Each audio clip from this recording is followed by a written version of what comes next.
regulatory compliance is playing a very important role in this business, and most people would say that we can't really solve the climate change challenge without a significant regulatory framework. America, of course, has lagged in that area, and the most serious attempts at controlling carbon emissions have primarily come from Europe, some stuff in Australia, a little bit in Japan, but primarily Europe, where you have a very strong commitment to the cap-and-trade model and reducing emissions through a regulatory process.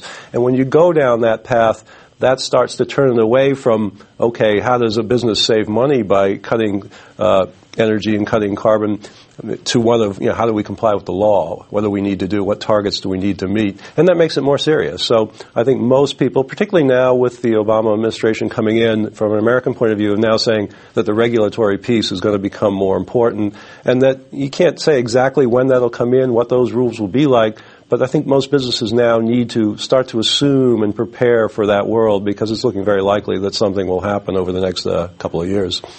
There's always been a pretty strong argument that strong, effective, smart regulations will result in strong, smart, and effective companies who know how to build to those requirements, and that oftentimes companies with the most demanding requirements produce the fittest, most able firms who often can become leaders around the globe. We've certainly seen that in other areas of pollution and things, and people believe it can happen again with CO2. It would seem to be the case, and this is a real concern for a lot of American companies, because by almost any definition, we are not the leaders in these spaces today. Much more serious attention is being paid, particularly in Northern Europe, Japan, and other places right now. So I think American firms are certainly paying attention to this, but we don't live in the climate that demands it all the time, and that's a real issue.